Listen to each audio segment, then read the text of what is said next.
अस्सलाम वालेकुम, मैं मोहम्मद आमिर। आज का हमारा प्रैक्टिकल पोटेंशियोमीटर का इस्तेमाल ही है। पोटेंशियोमीटर को इस्तेमाल करते हुए हमने किसी अननोन ईएमएफ वाले सेल की ईएमएफ को फाइंड आउट करना है।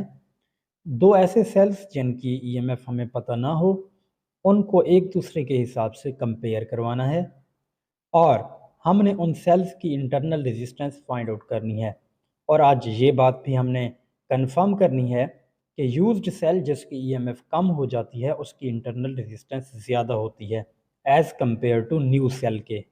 तो जो हमें ऑपरेटर्स चाहिए होगा उसमें गैल्वानोमीटर, पोटेंशियोमीटर, टू वे की, जो कि DC power source, low resistance box और टू सेल्स, वो टू सेल्स जिनकी ईएमएफ अननोन होगी।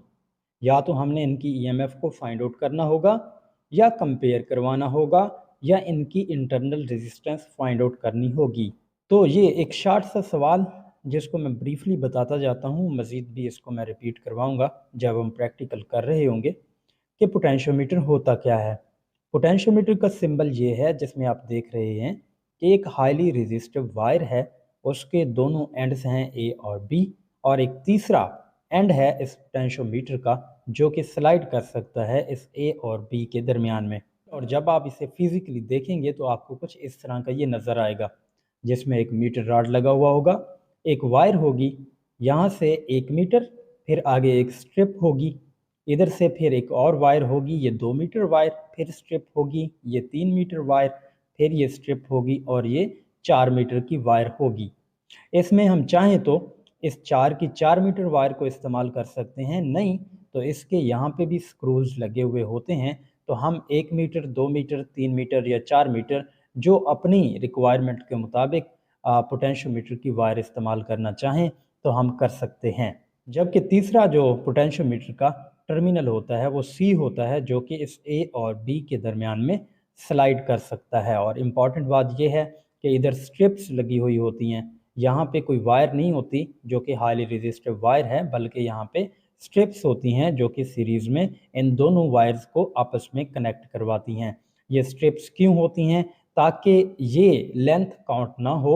स्ट्रिप की जो रेजिस्टेंस होती है वो बहुत कम होती है, नेग्लिजिबल होती है, तो इस वजह से ये वाली लेंथ काउंट ना हो, सिर्फ मीटर रॉड के मुताबिक लेंथ वाइज ये लेंथ काउंट हो हाईली रेजिस्टिव वायर की, तो इस वजह से इस नेग्लिजिबल रेजिस्टेंस वाली स्ट्रिप्स को यहाँ पे लगाया जाता है सीरीज़ में इन हाईली रेजिस्टिव वायर्स को जोड़ने के लिए। तो अब बात आती है कि पोटेंशियोमीटर का फ़ायदा क्या है। पोटेंशियोमीटर का एक मेन उसूल है जो कि यहाँ पे मैंने लिखा है, fractional potential provider for external circuit. अगर हमारे पास कोई एक्सटर्नल सर्किट हो, वो बहुत ही कम वोल्टेज के ऊपर चलता हो, ऑपरेट करता हो, और उसे हम 6 वोल्ट की, 12 वोल्ट की या 9 वोल्ट की बैटरी डायरेक्ट दे दें तो वो तो जल जाएगा। तो हमें उसको अगर 0.5 वोल्ट देना है, 0.6 वोल्ट देना है, 0.2 वोल्ट देना है या इस तरह से कुछ भी देना है, जबकि हमारे पास तो बैटरी 6 वोल्ट की या 9 वोल्ट की है, तो फिर हम पोटेंशियोमीटर को इस्तेमाल करेंगे। पोटेंशियोमीटर उसकी फ्रैक्शंस बनाएगा, तो जितना हमें अपने सर्किट को चलाने के लिए वोल्टेज चाहिए होगा तो वो हमें बना के फ्रैक्शंस में कौन देगा? पोटेंशियोमीटर देगा, वो प्रोवाइड करेगा। तो ये क्या है? ये फ्रैक्शनल पोटेंशियल प्रोवाइडर है। पोटेंशियोमीटर से रिलेटेड प्रैक्टिकल्स में पार्ट फर्स्ट जिसमें हमने ईएमएफ फाइंड आउट करनी है किसी सेल की, तो इस स्लाइड में 3 पार्ट बना लेते हैं, वन बाय वन हम डिस्कस करते हैं। पहला जो पार्ट है इसमें हम देखेंगे हम सर्किट डायग्राम कैसी बनाएंगे, हम किस तरह से सर्किट को डिज़ाइन करेंगे ईएमएफ फाइंड आउट करने के लिए, किस तरह से पोटेंशियोमीटर का इस्तेमाल होगा। नंबर 2 पे हम समझेंगे कि हम यहाँ पे जिस वर्किंग प्रिंसिपल को इस्तेमाल करते हुए हम अपना ईएमएफ फाइंड आउट करते हैं तो उसके पीछे की साइंस क्या है। और नंबर 3 पे हम देखेंगे कि अगर पोटेंशियोमीटर की जगह हम रियोस्टैट को इस्तेमाल कर लें तो क्या हम कर सकते हैं? अगर हम कर सकते हैं तो फिर उसमें मुश्किल क्या है। तो हम अपने पहले पॉइंट को देखते हैं। तो प्रैक्टिकल में हम इस सर्किट डायग्राम को इस्तेमाल करेंगे जहाँ पे पोटेंशियोमीटर ये आपके सामने मौजूद है। इधर मीटर रॉड लगा हुआ होगा ये ए और बी दो फिक्स्ड एंड हैं हाईली रेजिस्टिव वायर के, और इनको हमने मेन डीसी सोर्स के साथ अटैच कर दिया है। इसी तरह से ये जो दूसरा टर्मिनल है इधर बी वाला, और इधर से स्लाइडिंग टर्मिनल जहाँ पे ये जोकी है स्लाइड कर रहा है, इनके साथ हमने इस एक्सटर्नल सर्किट को अटैच कर दिया है, जिसमें देख रहे हैं एक सेल लगा हुआ है जिसकी ईएमएफ हमने फाइंड आउट करनी है, और दूसरा गैल्वानोमीटर है जो कि हमें इंडिकेशन देगा कि करंट आया कि इस सिमत में चल रहा है या इस सिमत में चल रहा है। और इस सर्किट से रिलेटेड दो इम्पॉर्टेंट बातें हैं। पहली बात ये कि डीसी सोर्स जो हम इस्तेमाल करते हैं उसका ईएमएफ कितना होना चाहिए। तो इसका ईएमएफ डिपेंड करता है कि जो आप अननोन ईएमएफ की वैल्यू फाइंड आउट करना चाहते हैं वो क्या चीज़ है। अगर वो सेल है 1.5 वोल्ट मैक्सिमम उसकी ईएमएफ हो सकती है, आपको पता होगा, तो फिर 2 वोल्ट का आप मेन इस्तेमाल कर लें। अगर वो बैटरी है और उसकी ईएमएफ 9 वोल्ट मैक्सिमम हो सकती है, तो फिर आप ये 10 या 12 वोल्ट का मेन डीसी सोर्स इस्तेमाल कर लें। तो मतलब कहने का ये है कि जो मेन डीसी सोर्स हो उसकी ईएमएफ हमेशा बड़ी होनी चाहिए जो अननोन ईएमएफ वाला सेल या बैटरी होगी। और दूसरी बात का ये भी ख्याल रखें कि ये जो आप अननोन ईएमएफ वाला सेल या बैटरी लगा रहे हैं जिसकी ईएमएफ हमने फाइंड आउट करनी है, उसका नेगेटिव टर्मिनल इस मेन सोर्स के नेगेटिव के साथ डायरेक्टली अटैच हो और उसका पॉजिटिव टर्मिनल पॉजिटिव के साथ अटैच हो। और ये जो गैल्वानोमीटर है इसका जो पॉजिटिव टर्मिनल होगा उसके साथ ये जो कि अटैच होगा, जो कि ए और बी के दरमियान स्लाइड कर रहा होगा, और इसका जो नेगेटिव टर्मिनल होगा गैल्वानोमीटर का वो इधर होगा। और हम इसमें करेंगे ये कि इस स्लाइडिंग टर्मिनल या जोकी को स्लाइड करवाएंगे ए और बी दोनों के दरमियान की जो वायर है पोटेंशियोमीटर की इसके ऊपर, और एक ऐसा पॉइंट ढूंढेंगे जहां पे गैल्वानोमीटर नल डिफ्लेक्शन शो करे। जब ये नल डिफ्लेक्शन शो करेगा तो इसका मतलब ये होगा ना तो करंट इधर से इधर जा रहा है और ना ही करंट इस सिम से इधर जा रहा है। तो फिर इस पॉइंट के ऊपर हम इस एक्सटर्नल सर्किट के दोनों जो पॉइंट्स होंगे एंड वाले, एक तो यही होगा स्लाइडिंग और दूसरा इस एक्सटर्नल सर्किट का ये पॉइंट होगा। तो इनके दरमियान की जो लेंथ होगी ये हम फाइंड आउट कर लेंगे पोटेंशियोमीटर के ऊपर। और ये कहाँ से फाइंड आउट होगी, क्योंकि मीटर रॉड लगा हुआ होगा तो हमें पता चल जाएगा कि ये वाली जो लेंथ बन रही है इस पॉइंट से लेके इस एक्सटर्नल सर्किट के दूसरे एंड तक, ये जो दरमियानी लेंथ बन रही है वो कितनी है। तो इसको हम नोट करेंगे, फार्मूला में इसे पुट करेंगे तो हमें इधर का वोल्टेज ड्रॉप मिल जाएगा। और जब वोल्टेज ड्रॉप इस वायर के across means voltage drop across B C हमारे पास आएगा, तो ऐसे समझें हमारे पास इस अननोन ईएमएफ की वैल्यू आ जाएगी। तो यहाँ पे मैंने लिखा voltage drop across B C, ये मीटर रॉड को इस्तेमाल करेंगे, ये वाली लेंथ आएगी, इसको फार्मूले में पुट करेंगे तो voltage drop across B C आ जाएगा। और यही जो वोल्टेज ड्रॉप की वैल्यू हमारे पास आएगी, दरअसल यही वैल्यू बराबर होगी वोल्टेज अक्रॉस ई एक्स, मीन्स इस अननोन ईएमएफ की वैल्यू दरअसल हमारे पास कैलकुलेट हो चुकी होगी इस लेंथ के ज़रिए से। तो अब हम देख लेते हैं कि आखिर इसके पीछे की साइंस क्या है। आपको डायरेक्टली इधर से समझ नहीं आएगी, तो ये पॉइंट मैंने यहाँ पे बनाया है, इसको अगर आप समझ लें तो फिर इसकी समझ भी आपको आहिस्ता आहिस्ता आ जाएगी। अगर हमारे पास एक बैटरी हो जिसका ईएमएफ हमें पता हो कि वो 2 वोल्ट है, तो इसका मतलब ये होगा कि इनके पास जो एनर्जी कैरियर्स हैं उन एनर्जी कैरियर्स में हर एक कॉलम चार्ज के पास 2 जॉल की एनर्जी मौजूद है। अब हम एक और सेल यहाँ पे लगा दें और साथ गैल्वानोमीटर दरमियान में अटैच कर दें, और हम देखें कि गैल्वानोमीटर का जो डिफ्लेक्शन है वो नल है, मीन्स कि यहाँ से गुजरने वाला जो करंट है वो ज़ीरो है। गैल्वानोमीटर का करंट ज़ीरो होगा, नल डिफ्लेक्शन होगी, तो फिर हमें ये पता चल जाएगा कि ये जो सेल हमने लगाया जिसकी ईएमएफ हमें पता नहीं है, तो उसकी भी दरअसल 2 वोल्ट की ईएमएफ है। क्यों? क्योंकि गैल्वानोमीटर ने नल डिफ्लेक्शन इस वजह से शो की होगी कि इस बैटरी का जो पॉजिटिव टर्मिनल है, यहाँ से एनर्जी कैरियर्स का हर एक कॉलम चार्ज 2 जॉल की एनर्जी लेके इधर आने की कोशिश करता है नीचे।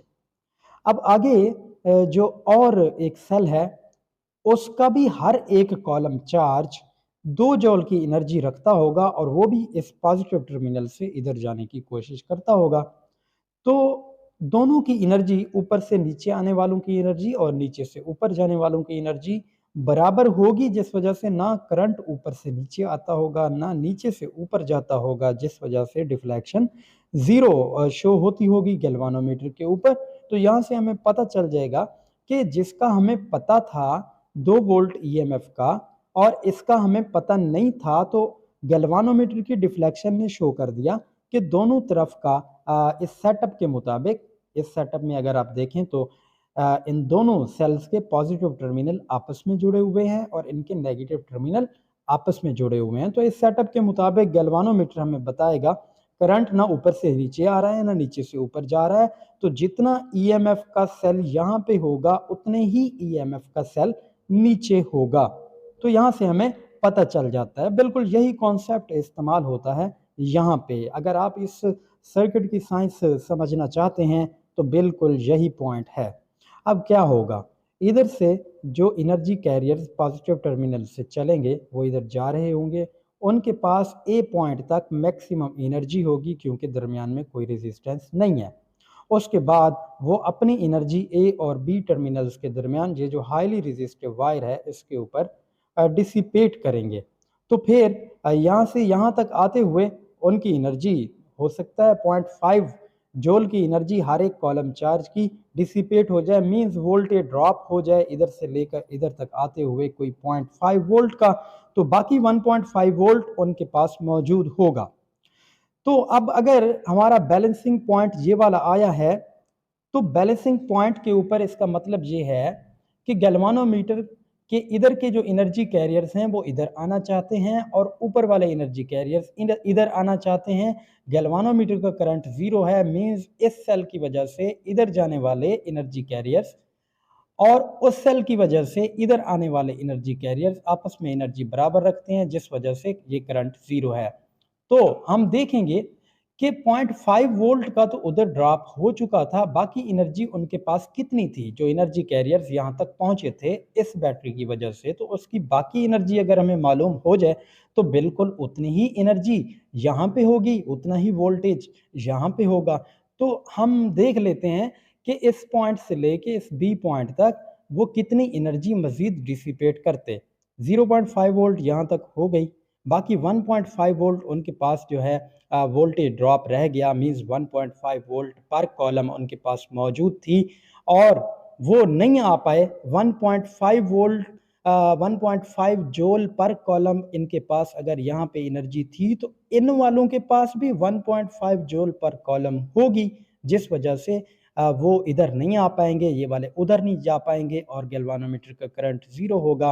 तो इसका मतलब ये है अगर हम बी और सी पॉइंट के दरमियान डिसिपेट होने वाली एनर्जी या आप कह सकते हैं वोल्टेज ड्रॉप अगर हम फाइंड आउट कर लें तो बिल्कुल इसी के बराबर का यहाँ पे ईएमएफ होगा, जिसने इस बी और सी के दरमियान होने वाले वोल्टेज ड्रॉप को इंगेज किया हुआ होगा। यहाँ पे एक बहुत बड़ा इंपॉर्टेंट पॉइंट है, वो नोट कर लें। अगर इस सेटअप में देखें कि गैल्वानोमीटर की डिफ्लेक्शन जीरो हो चुकी है तो इसका मतलब ना करंट इधर से उधर जा रहा है ना उधर से इधर आ रहा है, बैलेंस हो गया। इसको बैलेंस किया इस सर्किट ने। तो यहाँ पे जो हमारी ईएमएफ की वैल्यू मैयर होगी, ये वोल्टेज ड्रॉप बी और सी के दरमियान आएगा, वही दरअसल इसको रिप्रेजेंट करेगा। लेकिन अगर हम वोल्ट मीटर से इसकी ईएमएफ को फाइंड आउट करते तो फिर वोल्ट मीटर कुछ ना कुछ एनर्जी इस बैटरी से लेता अपने चलने में, तो वो एक्यूरेटली मैयर ना कर पाता इस ईएमएफ को। लेकिन इधर आप देख रहे हैं कि कोई भी करंट फ्लो नहीं करता इस सर्किट में, सिर्फ बैलेंस करता है इसको। तो यहाँ पे जो मेजरमेंट होगी ईएमएफ की वो एक्यूरेट मेजरमेंट होगी। तो एक्यूरेट मेजरमेंट ऑफ ईएमएफ के लिए हम पोटेंशियोमीटर को इस्तेमाल करते हैं।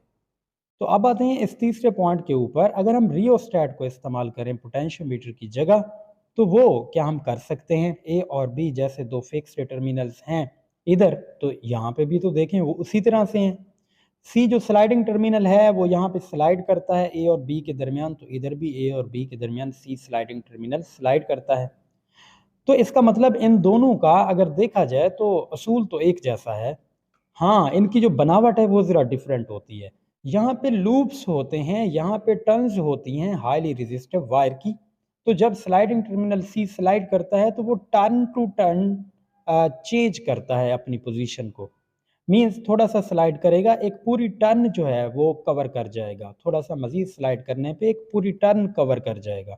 लेकिन इधर उस तरह की बात नहीं है, पोटेंशियोमीटर में कंटिन्यूअसली वो स्लाइड करता है वायर के ऊपर, जबकि रियोस्टैट के केस में स्लाइडिंग टर्मिनल सी कंटिन्यूअसली स्लाइड नहीं कर सकता इस हाईली रेजिस्टिव वायर पे, बल्कि लूप टू लूप जो है वो स्लाइड करता है, जिस वजह से हम कंटिन्यूअसली यहाँ से वेरिंग पोटेंशियल इस एक्सटर्नल सर्किट को नहीं दे सकते हैं। तो बजाय इसके कि हम रियोस्टैट की तरह की एक कंस्ट्रक्शन को इस्तेमाल करें, हमारे लिए आसानी होती है कि रियोस्टैट की टर्न्स को ओपन करें, उन्हें सीधा करें, उनके ऊपर मीटर रॉड लगाएं, इस तरह का एक पोटेंशियोमीटर बना दें और हम अपना प्रैक्टिकल परफॉर्म करें। तो बस इन दो डिफ़िकल्टीज से बचने की वजह से हम रियोस्टैट इस्तेमाल नहीं करते बल्कि पोटेंशियोमीटर इस्तेमाल करते हैं। रियोस्टैट में कौन सी पहली डिफ़िकल्टी है? पहली डिफ़िकल्टी ये है कि इस एक्सटर्नल सर्किट को कंटिन्यूअसली वेरिंग पोटेंशियल नहीं दिया जा सकता, जबकि इधर एक्सटर्नल सर्किट को कंटिन्यूअसली वेरिंग पोटेंशियल दिया जा सकता है। और नंबर 2 पे जो डिफ़िकल्टी है वो ये है कि अगर हमने ए से बी तक की लेंथ हाईली रेजिस्टिव वायर की फाइंड आउट करनी हो या बी से लेके सी तक की, तो इधर नंबर ऑफ टर्न्स काउंट करनी पड़ेगी और फिर टर्न्स का रेडियस भी मेजर करना पड़ेगा, तो हमारे पास लेंथ आएगी ए से बी तक या सी से बी तक। जबकि इधर हमारे पास मीटर रॉड लगा हुआ होता है तो डायरेक्टली लेंथ आ जाती है ए से बी तक या बी से सी तक की लेंथ। तो इन दो डिफ़िकल्टी से बचने की वजह से ही हम रियोस्टैट को इस्तेमाल नहीं करते और पोटेंशियोमीटर को इस्तेमाल करते हैं अपने प्रैक्टिकल में। Eight balanced condition IG0 means जब नल डिफ्लेक्शन शो होती है गैल्वानोमीटर के ऊपर, तो गैल्वानोमीटर का करंट 0 होता है। उस वक्त क्या होता है, because in parallel connection voltage drop is same. Parallel connection होता है किसका? एक्सटर्नल सर्किट और BC वाली लेंथ का। तो इस वजह से जो EMF होगा एक्सटर्नल सर्किट में लगी हुई अननोन EMF वाली बैटरी का, तो वो दरअसल VBC के इक्वल होगा। और अगर VBC मालूम करना चाहें तो इसका मतलब हमें ओम लॉ के मुताबिक RBC मल्टीप्लाइड बाय I चाहिए। तो इसमें अगर आप देखें तो हमारे पास R कितना है, R जो B और C के दरमियान होगा वो दरअसल डिपेंड करेगा B और C के दरमियानी लेंथ के ऊपर। तो इस वजह से small r multiplied by I कितना होगा? I देखें तो कोई भी करंट अब एक्सटर्नल सर्किट में नहीं जा रहा होगा, सारा करंट उसी मेन पोटेंशियोमीटर की हाईली रेजिस्टिव वायर में से गुजर रहा होगा। तो इस वजह से जो मेन बैटरी हमारी लगी होगी बाहर, E ओवर हम R करेंगे, मींस हम टोटल पोटेंशियोमीटर की वायर को काउंट करेंगे, उसकी टोटल A और B जो टर्मिनल्स हैं उनके दरमियान की रेजिस्टेंस को काउंट करेंगे। क्योंकि एक्सटर्नल सर्किट में कोई करंट नहीं जा रहा होगा, तो फिर हमारे पास I की वैल्यू आएगी E ओवर R। तो इस तरह से अगर आप देखें E को बाहर निकाल लें, small r over capital R। Small r दरअसल कौन सी रेजिस्टेंस है? B और C के दरमियान की रेजिस्टेंस है, और कैपिटल R दरअसल कौन सी है? A और B के दरमियान की रेजिस्टेंस है। तो R ओवर R, क्योंकि सेम मटेरियल की बनी हुई वायर है, A और B के दरमियान देखें तो 4 मीटर की वायर होती है, जबकि B और C के दरमियान देखें तो कुछ कम लेंथ की वायर होगी। लेकिन वायर तो एक ही है, तो एक ही मटेरियल के लिए रो भी सेम होगा, क्रॉस सेक्शनल एरिया भी सेम होगा वायर का, तो ये दोनों टर्म्स कट जाएंगी। इस तरह से हमारा जो फार्मूला है वो बन जाएगा E small l over capital L। EX उस सेल की EMF होगी जिसकी हम मालूम करना चाह रहे होंगे, और ये EMF वो है जो कि हम डिजिटल पावर सप्लाई से देंगे। स्मॉल l ये वो लेंथ है जो कि पोटेंशियोमीटर के B और C टर्मिनल के दरमियान होगी, या आप ये कह सकते हैं कि एक्सटर्नल सर्किट्स के जो एंड्स हैं उनके दरमियान अगर पोटेंशियोमीटर की लेंथ देखी जाए तो ये वो होगी। और कैपिटल L ये पोटेंशियोमीटर की टोटल लेंथ होगी जो हम इस्तेमाल कर रहे होंगे, जो कि हमारे केस में AB होगी।